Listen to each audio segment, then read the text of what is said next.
Hi மக்களே, அனைவருக்கும் வணக்கம். Good evening.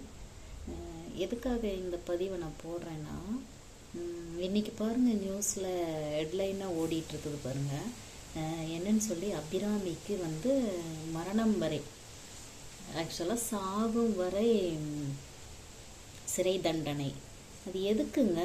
இச்சை, காமத்தை யாருமே அது என்ன சொல்கிறது, ஒரு அன்பை ஒரு புனிதமாக நடத்த வேண்டிய ஒரு செயலை கேவலப்படுத்தி நடத்தி அதுக்காக 2 கொலையை பண்ணி பாவங்க அந்த பிஞ்சு குழந்தை.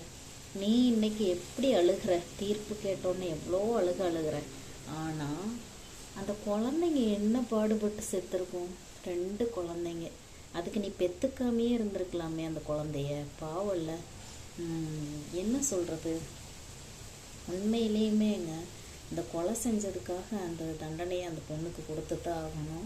திருப்பி ஆர்டர் போடலையேன்னு வருத்தப்படுற நிலைமைக்கு வருது. ஏன்னா 2 பிஞ்சு குழந்தைங்க மரணம் இல்லையா? ஆனால் அந்த கொலை செஞ்ச அபிராமிக்கு ஆயுள் தண்டனை தானே கொடுத்துருக்குறாங்க. ஆயுள் தண்டனையை கொடுத்து என்னங்க பிரயோஜனம்? இருந்தாலும் மன்னிச்சு விட்டுறலான்னு வைங்க.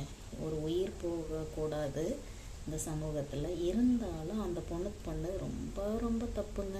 இந்த துணிச்சல் யாருக்குமே வராது. நிறைய பெண்கள் இப்படி தான் கொலை செய்கிறதுக்கு தான் துணிஞ்சு நடக்கிறாங்க.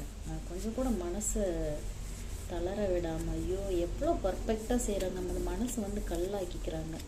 ஸோ இப்படியெல்லாம் இருக்காதீங்க. ஸோ நிறைய நம்ம தவறு செய்யக்கூடாது. பெண்கள் இந்த மாதிரி கொடூர செயலுக்கெல்லாம் போகாதீங்க. தயவு செஞ்சு இந்த மாதிரியெல்லாம் விட்டுருங்க. இந்த மாதிரி என்ன இருந்துச்சுன்னா அதை அடியோடு அழிச்சிருங்க.